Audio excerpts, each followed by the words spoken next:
민주주의 최후의 보루는 깨어있는 시민의 조직된 힘입니다. 이것이 우리의 미래입니다.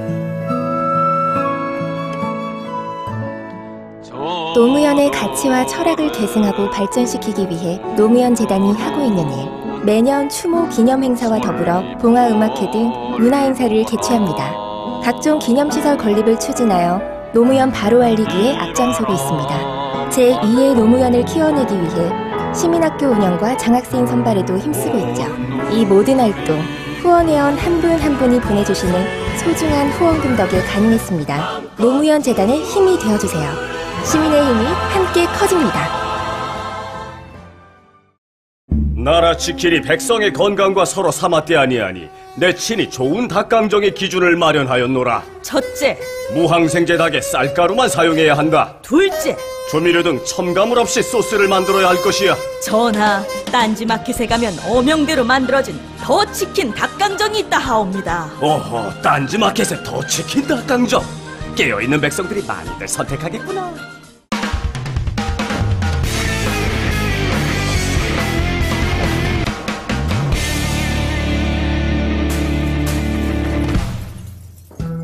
안녕하세요. 김호준의 파파이치의 96회 시작하겠습니다.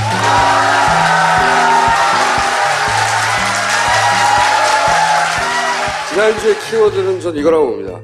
한국이 치킨공화국도 아니고. 이거는 자기 부정이죠. 아니면 파파이치는 질투. 둘 중에 하나인데 일단 저는 자기 부정으로 봅니다. 이런 식으로 말하면 곤란하죠. 이게 이 얘기가 나온 게 파견법 때문에 나온 거예요. 파견법이라는 게 지금 고치려고 하는 게 제조업 분야에서 55세 이상 다른 사업장으로 파견하는 치킨집 하지 말고 비정규직으로 공장에 취업하라는 얘기입니다. 이게 제조업 분야에서 55세 이상들을 파견할 수 있도록 고친다는 얘기는 해고하는 게 아니라 계약 종료가 되는 거거든요. 그 파견된 업장의 입장에서는 사람을 개별적으로 해고하는 게 아니에요. 그러면 파견한 업체하고 계약을 해지하면 전원 대량 해고가 되는 거죠. 그러려고 하는 거란 말이죠. 이 파견법이. 그래서 이제 치킨집 하지 말고 비정규직으로 공장에 취업하라. 이런 얘기예요. 자기가 무슨 얘기를 하고 있는지 모를 거야. 응? 기본적으로. 자기가 자기 손으로 돈을 벌어봤어야지. 자, 그리고 지난주에 나온 키워드 중에 굉장히 중요한 게 나왔어요. 저는 이렇게 빨리 나올 줄 몰랐는데 이번 대선 방정식을 푸는 굉장히 중요한 키워드가 등장했습니다. 뭐냐면 연립정부라는 단어가 등장했어요. 제가 총선 끝나자마자 안철수 대표가 대통령이 되는 길은 새누리하고 함께할 수밖에 없다. 그 의미가 설명되는 키워드예요. 이렇게 한마디 하자 조중동하고 종편에서 굉장히 크게 호응합니다. 모든 언론이 다. 이태규 본부장이 처음에 밝힌 거거든요, 이게. 그러면서 여당과도 연립정부가 가능하다가 처음에 나온 뉴스들이. 그리고 조중동에서 그렇게 받아 썼어요. 여당과도 가능한가? 이런 식으로. 근데 이제 이걸 다루기 전에 왜 총선 전, 후 해서 새누리당이나 조중동이나 종편, 혹은 일베, 이런 보수 성향의 매체와 커뮤니티가 안철수를 미는가. 중앙일보에서 계속 받고 다른 데 다 받았는데 왜 미는? 이 질문을 해야 된다고 봐요. 여러 번 보여드렸지만 종편에서도 새누리에서도 김무성 대표가 직접 자기 발언으로 일베에서도 계속 이런 얘기가 나왔단 말이죠. 왜 미냐? 야권 후보로 우뚝 서서 새누리를 이기고 정권 교체를 하라고? 결과적으로는 새누리 보수 세력이 득이 되라고 하는 걸 거 아니에요. 근데 어떻게? 과연 1차적으로는 어쨌든 야당이 갈라지라고 한 거죠. 야당이 갈라지라고. 너무 밀어줬다가 지난번 결론이었잖아요. 그렇죠. 여전히 안철수 대표에 대한 혹은 국민의당에 대한 보수 매체의 용인, 띄우기, 봐주기, 측면 지원은 계속된단 말이죠. 왜? 총선도 끝났는데. 결과적인 목표는 결국은 현 보수 세력이 재집권하는 거잖아요. 자기들이. 자기 생명을 연장하는 게 목표 아니에요. 이 대목에서 이제 연립정부라는 시나리오가 등장하는 거죠. 저 이렇게 빨리 등장할 줄 몰랐는데. 근데 연립정부가 성립을 하려면 네. 국민의당 후보가 국민의당에서 출마한다는 걸 전제로 하는 거죠. 그렇죠. 각 당의 후보가 각 당에서 출마하되 연립을 전제로 해서 둘 중에 한 후보는 대통령이 되고 뭐 한 사람은 누가 되고 그러니까 새누리당의 후보가 마땅치 않은데 어떡하죠? 그거보다 더 근본적인 문제는 뭐냐면 첫 번째 문제는 이 국민의당이 호남을 베이스로 한다는 겁니다. 그죠?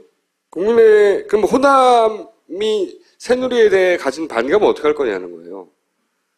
가장 큰 딜레마거든요. 자신의 지지 기반과 자신의 지지 기반이 가지고 있는 정치적 지향이 다르다는 거.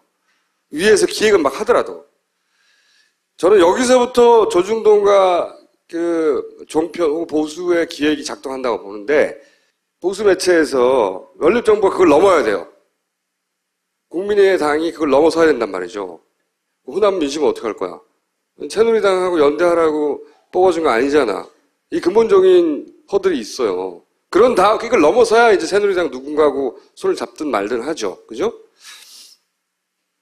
근데 조선에서는 국민의당이 새누리하고 더민주를 쥐고 흔든다 이거야. 국민의당이 주도하고 있다는 거야, 판을. 그리고 지상파로 MBC를 예를 들게요. 안철수가 주도한다는 거예요, 이 판을. 이런 뉴스와 이런 시각을 계속 유포합니다. 사실 주도하지 않아요. 까고 싶으면 얼마든지 깔 수 있지만 존재감이 커졌다, 주도한다, 국민의당이 끌어가고 있다 이런 얘기를 이 진보 매체가 아니라 보수 매체가 끊임없이 해요. 왜 이런 얘기를 할까? 그렇게 보이게 만들고 싶은 거거든요. 근데 왜 이렇게 보이게 만들고 싶으냐? 보세요. 국민의당이 처음에 연립정부론을 내세우자 채널A 같은 곳에서는 뭐라고 하냐면 여권에서는 대선 주자가 왔기 때문에 국민의당이 주도적으로 치고 나와서 연립정부론을 여당 쪽에 던지는 것처럼 얘기를 합니다. 계속. 이태규 본부장이 발언을 한 거예요. 이 사람은 안철수의 최측근이자 그 이전에 이명박의 최측근이었죠. 그런데 그 사람이 처음에 이걸 던진 거예요. 연립정부론을. 근데 종편은 호남의 정치인들이 연립정부를 제안하고 던진 것처럼 얘기를 많이 합니다. 만약에 기사를 내도 호남의 정치인 입으로 첫 발화자가 이쪽이 아니에요. 그 다음에 나오는 게 DJP 연합 다시 한 번인가. 이게 어떤 의미냐면 이 연립정부론은 새누리가 던지면 안 돼요. 큰 놈이 작은 놈을 먹는 거잖아요, 그러면. 이 연립정부론이 성립되려면 호남 베이스에 국민의당이 먼저 제안하고 국민의당이 이끌어 가야 되는 거예요. 항상 호남주도 정권교체 얘기하잖아요. 그죠? 그러니까 국민의당이 이걸 주도해야 되는 겁니다. 모양새로는. 기본적으로. 그게 호남에 반감도 없는 거죠. 그러니까 국민의당이 판을 주도해서 연립정부를 제안하고 그 다음에 호남 의원들이 이걸 제안하는 것이고 실제로는 안철수 측근이나 이태규 이런 이름이 아니라 그리고 DJP 연합이라고 자꾸 얘기합니다. 정편에서도. DJP 연합에 대한 기억이 호남에서 좋거든요. 충청에서 나빠요. DJP 연합이라는 거는 호남 민심을 향해 던지는 거예요. 이 워딩은. 충청도에서는 DJP 연합은 배신당한 거예요. 그들이 일정 정도 예를 들어서 당시에 자민련을 지지했던 분들의 입장에서는 뒤통수 맞은 거라고 생각하고 팽당했다고 하거든요. 그때는. 왜냐하면 JP가 DJ화 됐으니까. 그죠. 그리고 나서 또 나중에 총리가 되고 장관도 받았지만 그 뒤로는 사실은 약속했던 내각제가 안 됐죠. 그래서 튀어나가서 자민련을 만들고 그래서 크게 자민련이 그때 등장하게 된 거란 말이죠. DJP 연합에 대한 이야기는 호남 민심에는 먹히지만 충청 민심에는 안 먹히는 얘기예요. 하지만 그러니까 DJP 연합이라고 하는 얘기는 호남 민심에 던지는 얘기는 반감을 가지지 마라. 이건 DJP 연합이다. 그리고 차후는 저는 어떤 식으로 발전해야 할 거라고 예상하냐면 호남의 민주화 세력과 영남의 산업화 세력이 영혼합을 통합하고 가자 미래로? 지역주의를 극복하고 가자 미래로. 이게 말도 안 되는 것 같죠? 이런 얘기 나올 수 있습니다. 그러면서 호남 홀대론도 여기서 활용돼요. 호남 홀대론. 그러니까 국민의당에서 구 정치인들, 구라고 할게요. 오래된 정치인들이 항상 하는 말이 뭡니까? 노무현 정권 우리한테 해준 게 뭐냐 이거예요. 그리고 이정현 순천에서 예산 폭탄 얘기 계속 합니다. 그러니까 영남의 산업화 세력이 결국은 호남의 경제를 발전시킬 것이다. 이런 이야기가 계속 나올 거라는 거지. 이해 가시죠? 그 구도가? 근데 왜 저리 빨리 시작했을까요? 저도 이렇게 빨리 나올 줄은 몰랐어요. 이렇게 빨리 나올 줄은 몰랐는데 그게 그 의아한 점인데 저는 간을 보는 거라고 생각해요. 일단 던져보는 거죠. 그러면서 막 이런 화면 때리고 그 다음에 국민의당 DJP 연합처럼 여와 대선 연대 뭐 이런 얘기 계속 합니다. 그리고 종편에 나온 사람들은 당연히 연립정부는 더민주하고 할 이유가 없다고 말해요. 더민주는 강력한 대선 후보가 있으니까 이거는 소위 국민의당이 새누리에 던진 안인 거로 해석을 한단 말이에요. 그런데 호남의 민심은 그러면 새누리당하고 연대하라고 표를 그렇게 줬나요? 아니잖아. 그렇게 간을 보기 시작하는 거라고 봅니다, 저는. 간을 보면서 동시에 두 가지의 목적이 있는 것 같아요. 당장 총선 이후의 민심, 평가, 뭔가 새누리당 폭망, 뭐 이런 뉴스들을 가리는 효과가 일단 하나 있고, 또 하나는 총선 이전부터 계속 진행해왔던 더불어민주당과 국민의당 사이에 확고한 선을 그어버리고 싶은 거죠. 이제 예를 들어 종편 논리를 하나를 예를 들어볼게요. 그렇다면 연립정부 제안을 누구한테 한 얘기냐? 더불어민주당한테 한 얘기냐? 이게 맞죠, 우리가 일반적인 생각. 근데 더불어민주당에는 또 문재인이라는 강력한 대선 후보가 있기 때문에 받을 그게 희박하지 그렇죠. 않습니까? 받을 필요가 없죠, 더불어민주당. 그렇죠. 그러면은 이 연립정부 제안이라는 거를 새누리당이 한 건가? 뭐 이런 얘기까지도 나오고 있을 정도로. 말씀하신 대로 더불어민주당에는 대권 후보가 많이 있지 않습니까, 지금. 사실은, 국민의당하고, 지금 뭐, 연합을 할 만한 상황이 아직 안 돼 있는 상황 아니냐. 근데 새누리당으로서는 국민의당과의 그 연립정부 충분히 받아들일 수 있는 카드 아니겠습니까? 그렇죠. 근데 네. 이제 민심이 어떻게 되느냐. 자칫 네. 잘못하면은 그냥 그 국민의당이 새누리당의 이중대 같이 네. 이렇게 된 거 아니야. 그런 그 어떤 그 여론이 형성될 적에는 국민의당도 전립근과 상당히 타격을 받아버리는 거죠. 완전히 흔들릴 정도. 그런 부분에 있었기 때문에 그 보수 대연합, 그 다음에 특히 새누리당과의 연합에 대해서는 국민의당이 굉장히 조심스럽게 네. 접근을 하고 천천히 접근을 해야 된다. 이런 얘기를 하고 있어요, 종편에서 이미. 마치 국민의당은 당연히 새누리에 제안을 던진 거고 새누리는 당연히 받을 수 있다는 듯이. 이거 우리 상상해보지 않았잖아. 1차 목표는 그랬고 2차 목표는 강력한 야권의 후보를 분열시킨 다음에 그 후보 하나를 우리가 흡수하겠다는 거죠. 그렇지만 자기들이 흡수하는 걸로 보이면 안 되니까 국민의당이 스스로 워낙 존재감이 커져가지고 팔을 주도해 가며 우리한테 던졌는데 우리가 후보가 약하니까 할 수 없이 받았다. 네, 호남 민심을 주머니돌 공깃돌처럼 생각하면 큰일 나요. 김대중은 김종필을 이용했어요, 사실은. 김종필이 가지고 있는 권력욕을 이용했죠. 그래서 일시적인 동지가 됐어요. 하지만 이건 새누리가 짠 판에 안철수가 이용되는, 물론 본인이 그렇게 생각 안 하겠지. 본인은 다 주도한다고 생각하겠지. 종편에서 주도한다고 하니까 다. 응? 하지만 지금 안철수 대표의 위상과 그 영향력은 말이죠. 보수의 용인, 허락, 간접 지원 없이는 못 왔어요, 여기까지. 본인은 그렇게 생각 안 하겠지만. 이건 DJP 연합이 아니라 90년의 3당 합당인 겁니다. DJP 연합이 아니라 신 3당 합당이라고. 이렇게 된다면, 이 연립정부는. 이거는 새누리와 안철수라는 개인, 정치인 개인과 그리고 호남을 묶어서 그 호남의 구정치인들이죠, 사실은. 그들이 연대하는 신 3당 합당이지 이건 DJP 연합이 아니에요. 3당 합당으로 부산 경남 지역의 그 야권이 완전히 무너졌거든요. 거기서 9석 얻는데 30년 가까이 걸렸어요, 다시. 그게 원래 야도였다고. 그러니까 이건 국민당과 새누리당의 그 연립, 이런 그 시나리오는 말이죠. 호남의 보수화. 호남의 보수화를 베이스로 한 보수의 영구 집권 시나리오. 이런 것 중에 하나인 거예요. 그런 그림을 열심히 그리고 있는 겁니다. 그렇게 그림을 그리는 거죠. 90년대 그림을 그리는 3당 거죠. 시절에도 네. 처음에는 원래 DJ한테 먼저 제안을 했죠. 그렇죠. 네. 그랬는데 DJ가 안 받았어요, DJ는. 그게 말이 되느냐. 그런 식으로 해서는 안 된다라고 하자 YS한테 제안을 하고 나중에 결국 고립이 돼버리는 거예요. YS는 받았죠. YS가 그때 그걸 받으면서 YS 함께 했던 당시의 민주화 세력들은 다 지금 현 새누리당에 가버린 거예요. 김무성도 그렇게 넘어간 케이스예요. 그리고 나서 부산에서는 사실은 그 야권의 정치인이 당선되는데 25년이 걸린 거예요. 이번에 9명이 당선되는데 부산 경남이 이게 저는 이 시나리오가 헌법맹랑하다고 생각하지 않아요. 보세요. 이 선봉장에 쓴 매체가 이제 종편이에요. 종편. 이게 가능한가? 이게 4월 15일 날 방통위 보도 자료인데 보면 한마디로 해서 종편의 그 방송 점유율이 지상파의 한 3분의 1 수준이 됐다는 거예요. 자료를 들여다보다 보면. 3분의 1 수준까지 올라왔어요.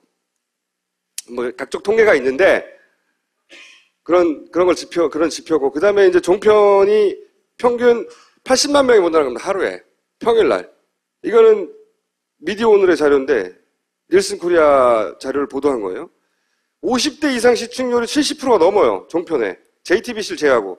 그리고 종편 타임이라고 부르는 자기들끼리 시간이 있어요. 오전 11시부터 오후 5시까지. 이 시간에 종합 시사 보도 프로그램이 다 집중돼 있어요. 그래서 예를 들어서 호남에서 반문정서가 종편이 기여한 바가 있다. 혹은 뭐 호남 홀대론이 종편이 유포했다. 이렇게 얘기하면 본 적이 없기 때문에 그 영향이 자기가 느끼지 않아서 영향이 없다고 생각하는 사람들이 많아요. 영향이 많습니다. 호남에 가가지고 노년층한테 반문정서나 호남 홀대론 얘기하잖아요. 종편의 오뎅을 그대로 사용하는 경우가 많아요. 자기가 들었으니까 그렇게. 언제부터 그렇게 호남에서도 확대됐냐면 하나갑 그 전 대표 같이 구동교계의 동교동계의 인물들이 종편에 등장해서 논평을 하기 시작하면서 많이 호남에서도 봤어요. 저 아까 나온 민영삼 씨도 원래 민주당 부대변인까지 했었죠. 그렇죠. 호남 주도 정권 교체. 이게 국민의당에 있는 그 민주당 출신의 정치인들 끊임없이 하는 얘기예요. 호남 주도 정권 교체. 호남 주도. 사실 제3당이고 36밖에 안 되면서 어떻게 주도합니까? 근데 주도한다고 계속 말하는 거야. 주도한다고. 그들이 제안했고 그들이 주도해서 호남이 이런 연립정부를 제안해서 호남이 새누리를 받아들여가지고 호남이 정권교체를 한다고 앞으로 계속 말할 거라는 거지. 그걸 종편이 계속해서 얘기할 거라는 거죠. 그 시나리오 중에 하나다. 가능한가? 저는 불가능하다고 생각해요. 불가능하게 만들어야 된다고 생각해요, 저는. 여기는 가능하다고 생각하는 거고, 그래서 물어야 된다는 거죠. 뭘 물어야 되느냐? 국민의당에 끊임없이 물어야 됩니다. 새누리하고 연정할 거예요? 이렇게 간만 보고 들어갔어요. 지금은 뭐 말할 때가 아니라느니 뭐 너무 이른 이야기라느니. 다음에 안철수 대표를 한번 모시죠. 꼭 모시고 싶은데. 그 호남의 민심에도 끊임없이 물어야 됩니다. 새누리랑 연립하라고 국민의당에 표를 던진 것인가? 국민의당에도 물어야 됩니다. 새누리랑 연정하려고 이러는 건가 지금? 그걸 정권교체라고 생각하는가? 끊임없이 물어야 돼요. 끊임없이. 그래서 모호하게 답하면 추궁하고 그렇게 물어야 된다고 봅니다. 새누리랑 합치려고 그러는 거 아니었네? 이 오딩이 주는 착시, 호남 주도, 안철수 주도, 안철수가 전국을 이끌어가. 이것을 끊임없이 유포하는 데 그런 이유가 있다고 저는 생각하는 거죠. 본격 직장인 드라마 공생 대리운전 편. 부장님 가볍게 한잔 하시죠. 나 차 가져왔는데. 아예 착한 콜 대리운전이 있잖아요. 부를 때마다 500원이 기부되는 착한 콜. 딴지가 기부 내역을 검증한 착한 콜 1800-9998. 대리운전도 믿고 맡기세요. 꽃배달은 1800-9222. 퀵서비스는 1800-9668로 착한 콜 하실 수 있습니다. 안녕하세요. 김호준의 파파이치의 96회 시작하겠습니다.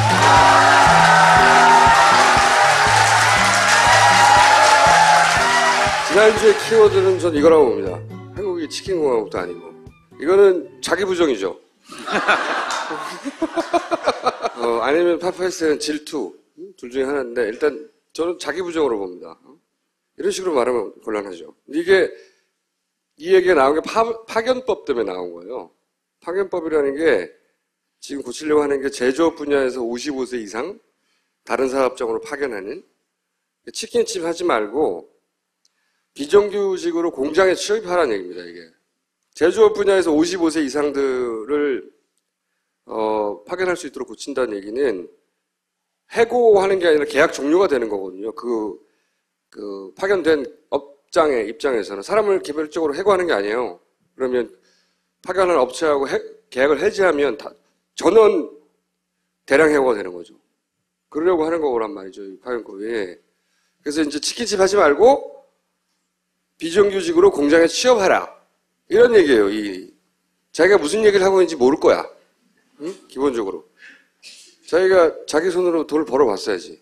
자, 그리고 지난주에 나온 키워드 중에 굉장히 중요한 게 나왔어요. 저는 이렇게 빨리 나올 줄 몰랐는데 이 근본적인 허들이 있어요. 이걸 넘어서야 이제 새누리당 누군가하고 손을 잡든 말든 하죠. 그죠?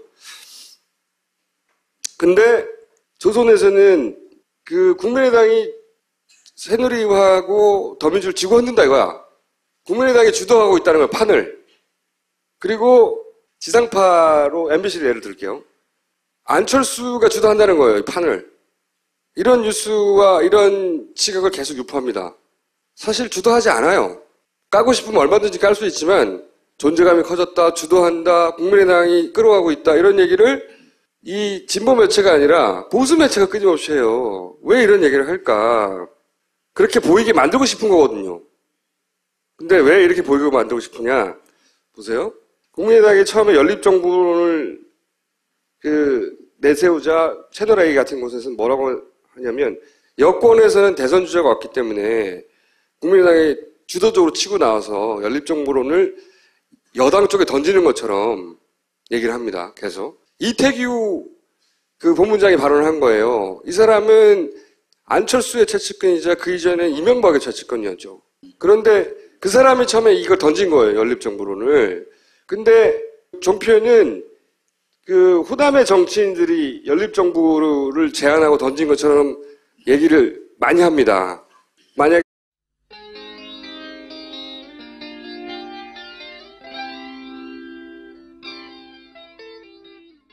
민주주의 최후의 보루는 깨어있는 시민의 조직된 힘입니다. 이것이 우리의 미래입니다. 노무현의 가치와 철학을 계승하고 발전시키기 위해 노무현 재단이 하고 있는 일. 매년 추모 기념 행사와 더불어 봉화음악회 등 문화행사를 개최합니다. 각종 기념시설 건립을 추진하여 노무현 바로 알리기에 앞장서고 있습니다. 제2의 노무현을 키워내기 위해 시민학교 운영과 장학생 선발에도 힘쓰고 있죠. 이 모든 활동 후원회원 한 분 한 분이 보내주시는 소중한 후원금 덕에 가능했습니다. 노무현 재단의 힘이 되어주세요. 시민의 힘이 함께 커집니다. 나라 지키리 백성의 건강과 서로 삼았대 아니하니 내 친히 좋은 닭강정의 기준을 마련하였노라. 첫째, 무항생제 닭에 쌀가루만 사용해야 한다. 둘째, 조미료 등 첨가물 없이 소스를 만들어야 할 것이야. 전하, 딴지마켓에 가면 어명대로 만들어진 더 치킨 닭강정이 있다 하옵니다. 오호, 딴지마켓에 더 치킨 닭강정. 깨어있는 백성들이 많이들 선택하겠구나.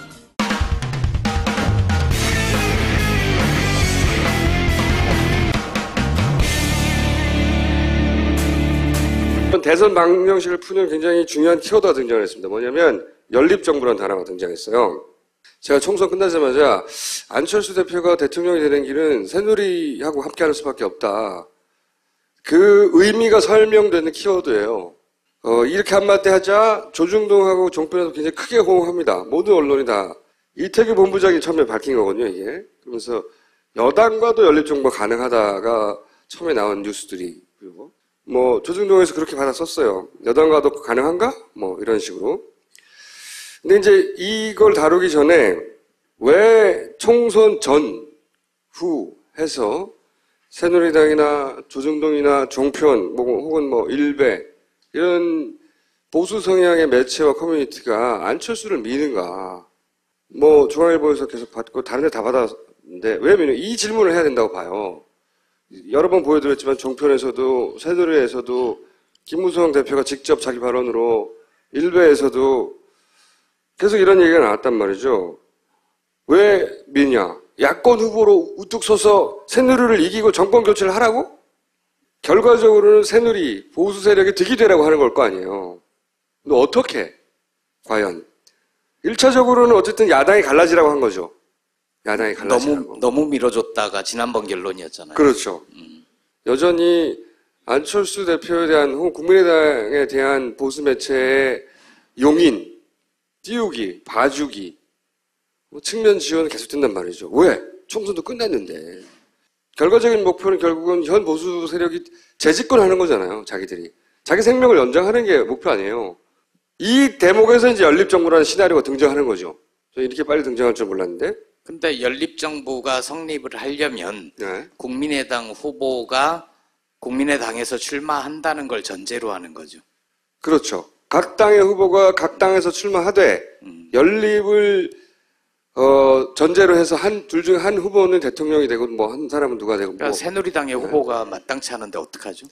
그거보다 더 근본적인 문제는 뭐냐면 첫 번째 문제는 이 국민의당이 호남을 베이스로 한다는 겁니다. 그죠? 그럼 호남이 새누리에 대해 가진 반감은 어떻게 할 거냐는 거예요. 가장 큰 딜레마거든요. 자신의 지지 기반과 자신의 지지 기반이 가지고 있는 정치적 지향이 다르다는 거. 위에서 기획을 막 하더라도. 저는 여기서부터 조중동과 종편 혹은 보수의 기획이 작동한다고 보는데 보수 매체에서 연립정부가 그걸 넘어야 돼요. 국민의당이 그걸 넘어서야 된단 말이죠. 호남 민심은 어떻게 할 거야? 새누리당하고 연대하라고 뽑아준 거 아니잖아.